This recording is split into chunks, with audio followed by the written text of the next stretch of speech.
खुलुमबाय मोनाबिलिनि रादाबाव बयखौबो बरायबाय गिबि निउज आपडेटआव दङ प्रमद बर'आ रायजो राजानि जेंना जानायखौ सुस्रांनो थाखाय टल फ्रि नाम्बार बेखेवबाय थांनाय 17 बोसोर खुंथाय गोहोआव थानाय सरकारा मावनो हायै खामानिखौ प्रमद बर' दैदेननाय बिटिआर सरकारा गासै हारि माहारिनि थाखाय सुबुं फोनांजाब राहानि थाखाय 01142 13300 टल फ्रि नाम्बारखौ दिनै बेखेवबाय मख'नो गोनांदि बिटिआर हालामनि आरो गावनि हालामनि मोनफ्रोमबो जेंनाफोरखौ 01142 13300 टल फ्रि नाम्बाराव फोरमायहरनो हागोन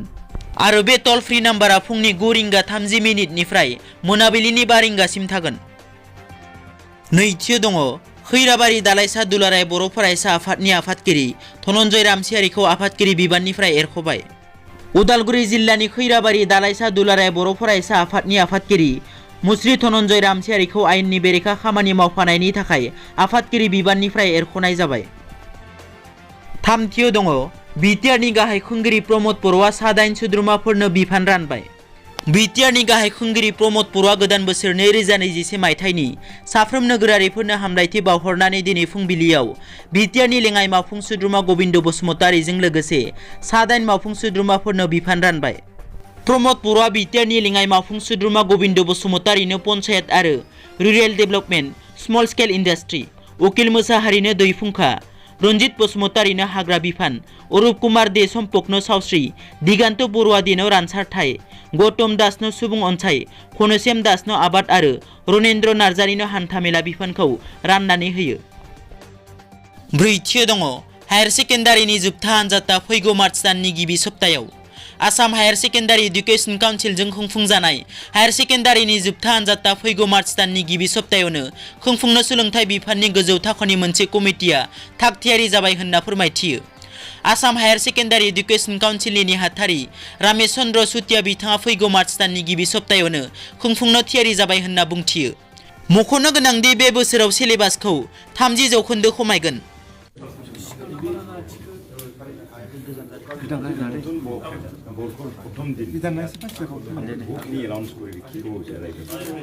প্ৰথমতে নৱবৰ্ষৰ শুভকামনা জ্ঞাপন কৰিছোঁ আমি বিটিআৰবাসী অসমবাসী আৰু ভাৰতবাসী ৰাইজলৈ আশা কৰিছোঁ কি নতুন বছৰটো সকলোৰে কাৰণে সুখৰ উন্নয়নৰ শান্তিৰ হ'ব আৰু সকলোৰে জীৱনত এটা ভাল এটা উজ্জ্বল এটা সকলোৰে জীৱনত কঢ়িয়াই আনিব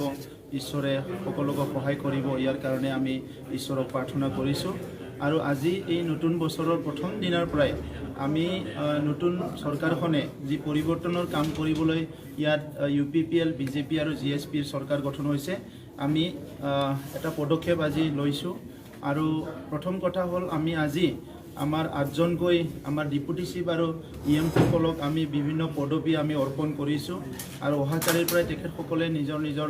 অফিচত তেখেতসকলে কাম আৰম্ভ কৰিব আৰু আজি আমি এই অঞ্চলটো বহুত দৰিদ্ৰ মানুহ আছে দুখীয়া মানুহ আছে আমাৰ অঞ্চলটো অতিকৈ পিছপৰা অঞ্চল তো সেই মানুহবিলাকে আজি বাহিৰত আহি পেলাই চৰকাৰী মানুহ লগ কৰাৰ বহুতৰে সক্ষম নহয় তো সেইকাৰণে আজি আমি এটা ৱেব পৰ্টেল ডেভেলপ কৰিছোঁ আৰু ইয়াত অনলাইনভাৱে কিছুমানে কৰিব পাৰিব আৰু টেলিফোনিক চবৰে হাতত ফোন আছে ফোনত তেখেতসকলে আমাৰ এটা টল ফ্ৰী নাম্বাৰ আমি দিছোঁ এই টল ফ্ৰী নাম্বাৰৰ জৰিয়তে সকলো ৰাইজে ফোন কৰিব পাৰিব আৰু ক'ব পাৰিব কি গভৰ্ণমেণ্টে দিয়া ফেচিলিটিবিলাক কোনে পাইছে পোৱা নাই এইটো অনলাইন যোগে কৰিব পাৰিব তো ইয়াৰ পিছত আমি কৈছোঁ কি এই ৱেব পৰ্টেলত কোনোবা মোবাইলত ফটো উঠাই যদি দিয়ে কি আমাৰ তাত হস্পিটেলখন খোলা নাই 12টা বজালৈকে ক'তবা কিবা হৈছে এইবিলাক আমি গ্ৰিভেন্সেছবিলাক ইয়াতে ৰেজিষ্টাৰ কৰা হ'ব আৰু একৰ্ডিংলি একশ্যন লোৱা হ'ব বা তাত কামবিলাক কৰা হ'ব ছেকেণ্ড কথা আমাৰ চৰকাৰৰ প্ৰায়ৰিটিটো হৈছে কমিউনিটি হেপিনেছ জাতি জনগোষ্ঠী বহুত অশান্তিত আছে নিৰাপত্তাহীনতাত আছে বহুতে আজি বহুত সমস্যাত আছে যি সমস্যাবিলাক কেতিয়াবা তেখেতসকলে ব্যক্তও কৰিব নোৱাৰে আৰু বহুত সময়ত ধৰ্ণা দিছে আন্দোলন কৰিছে তেখেতসকলৰ সমস্যাবিলাক কোনো শুনা নাই এইকাৰণে আমাৰ চৰকাৰখনে যদিও আমাৰ টকা পইচা সীমিত থাকিব আমাৰ ক্ষমতাটো সীমিত থাকিব তথাপিতো আমাৰ চৰকাৰখনে আমি মানে সেই জনগোষ্ঠীবিলাকক আমি লগত লৈ আগবাঢ়ি যাব বিচাৰিছোঁ সেইকাৰণে কমিউনিটি হেপিনেছটো আমাৰ প্ৰায়ৰিটি এটা মানে এটা এজেণ্ডা আৰু অহা 4 তাৰিখত প্ৰথম আমি ষ্টুডেণ্ট ইউনিয়নখিনিৰ লগত আমি বহিব বিচাৰিছোঁ তাৰপিছত আমি ছ'চিয়েল অৰ্গেনাইজেশ্যনৰ লগত বহিম তাৰপিছত আমি ৰিলিজিয়াছ অৰ্গেনাইজেশ্যনৰ লগত বহিম সকলো জাতি জনগোষ্ঠীৰ যিমান দল সংগঠন আছে ইটো পুৰুষৰে হওক মহিলাৰে হওক ইউথৰে হওক সকলো শ্ৰেণীৰ মানুহৰ লগত আমি একেলগে মিলি কাম কৰিব বিচাৰিছোঁ সব কমিউনিটিৰ ইছ্যুছবিলাক আমি ল'ব বিচাৰিছোঁ যি কামটো আমি কাউন্সিলত কৰিব পাৰিম এই কাউন্সিলে কৰিম যি কাম কাউন্সিলে কৰিব নোৱাৰে আমি ৰাজ্য চৰকাৰলৈ অৰ্পণ কৰিম যিটো ৰাজ্য চৰকাৰ নহয় কেন্দ্ৰীয় চৰকাৰলৈ আমি পঠিয়াই দিম কিন্তু আমি বিচাৰিছোঁ সকলো জাতি জনগোষ্ঠী নিৰাপত্তা আৰু শান্তিত থাকিব পাৰিব লাগে এইটো আমি বিচাৰিছোঁ আৰু থাৰ্ড পইণ্ট আমি শিক্ষাত এটা আমূল পৰিৱৰ্তন অহাটো আমি বিচাৰিছোঁ কাৰণ শিক্ষা নহ'লে মানুহ জীয়াই থাকিব নোৱাৰে তো সেইকাৰণে 4 তাৰিখৰ পিছতে আমি শিক্ষকসকলৰ লগত আলোচনা আৰম্ভ কৰিম বিষয়াসকলৰ লগত আলোচনা আৰম্ভ কৰিম ছাত্ৰ ছাত্ৰীৰ লগত আমি আলোচনা আৰম্ভ কৰিম আৰু আমি বিভিন্ন NGOs বিলাকৰ লগত ছাত্ৰ সংগঠনৰ লগত ছ'চিয়েল অৰ্গেনাইজেশ্যন সবৰ লগতো আলোচনা কৰিম কি আমাৰ বিটিআৰৰ যিটো 4টা ডিষ্ট্ৰিক্ট আজি তাৰিখত আছে এই 4টা ডিষ্ট্ৰিক্টত গুণগত শিক্ষা যাতে সকলো পাবলৈ সক্ষম হয় ইয়াৰ কাৰণে আমি কাম কৰিম আৰু ইয়াৰ লগতে আজি পাছ কৰা ল'ৰা ছাত্ৰ ছাত্ৰীসকলক ল'ৰা ছোৱালীক আমি বহুত এটা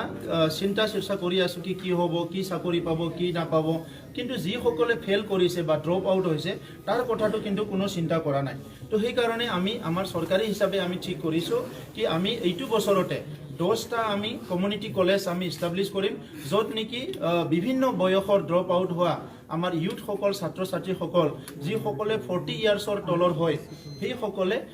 এনি ষ্টেণ্ডাৰ্ডত কাম কৰিব পাৰিব ভাষা শিক্ষাৰ পৰা আদি কৰি সকলো শিক্ষা স্কিল ট্ৰেইনিং তেখেতসকলে ল'ব পাৰিব যাতে এটা ভাল জীৱিকা লৈ পেলাই তেখেতসকলে জীয়াই থাকিব পাৰে আৰু ইয়াৰ লগতে আমি থাৰ্ড পইণ্ট কৈছোঁ এগ্ৰিকালচাৰে আমাৰ লাইফলাইন হয় আমাৰ জীৱিকা হয় সেইকাৰণে আমি এগ্ৰিকালচাৰতো প্ৰায়ৰিটি দি কাম কৰিবলৈ ওলাইছোঁ গতিকে পৰ্যায়ক্ৰমে সকলো কাম কৰি যাম মই যিসকল আজি EM আমাৰ অলৰেডি দায়িত্ব পালে বিভাগ পালে মই তেখেতসকলক কংগ্ৰেচুলেশ্যন দিছোঁ আৰু মই আশা কৰিছোঁ বিটিআৰবাসী ৰাইজৰ কাৰণে যোনে যি দায়িত্ব নাপাওক কিয় ভালকৈ পালন কৰিব আৰু ৰাইজক মানে বেষ্ট এটা গভৰ্নেন্স দিব ভাল এটা প্ৰশাসন দিব আৰু ৰাইজৰ কাৰণে কাম কৰিব মই এইটো আশা কৰিছোঁ পাংচুৱেলিটি আপুনি বিচাৰিছে কি বিচাৰে পাংচুৱেলিটি একদম লাগিব পাংচুৱেলিটিৰ ক্ষেত্ৰত কোনো কম্প্ৰমাইজ কৰা নহ'ব আৰু কোনো কাম কাজত আমি কোনোদিনে কম্প্ৰমাইজ নকৰোঁ গতিকে প্ৰথম কথা হৈছে কৰাপশ্যনটো আমি কেতিয়াও ইয়াতে পৰাশ্ৰয় দিব নোৱাৰোঁ আগত যিখিনি হ'ল এতিয়া যাতে কোনো ইয়াত কৰাপশ্যন কৰিব নোৱাৰে এইখন যিটো মানে অনুষ্ঠান এইটো আমাৰ কাৰণে সকলোৰে কাৰণে 35 লাখ মানুহৰ এটা পবিত্ৰ অনুষ্ঠান এই অনুষ্ঠানত বহি কোনো যাতে কৰাপশ্যন কথা চিন্তা নকৰে সেইটো বিষয়াই হওক কোনোবা নেতাই হওক আমি কৰাপশ্যনটো কোনোদিন সহ্য কৰা নহ'ব সেইকাৰণে যিখিনি আজি ফাইল আজি কৰাপশ্যন হৈছে কিবা হৈছে পেণ্ডিং হৈ আছে সেইটো সব ফাইলটোকে ইয়াতে ইনকুৱাৰী কৰা হ'ব ইয়াত ছাৰ্ভে কৰা হ'ব ষ্টাডি কৰা হ'ব ফিজিকেল ভেৰিফিকেশ্যন কৰা হ'ব তাৰ পিছতে ফাইলবিলাক আমি এটাকৈ ক্লিয়াৰ কৰিম গতিকে কৰাপশ্যনৰ লগত কোনো আপোচ কৰা নহ'ব থেংক ইউ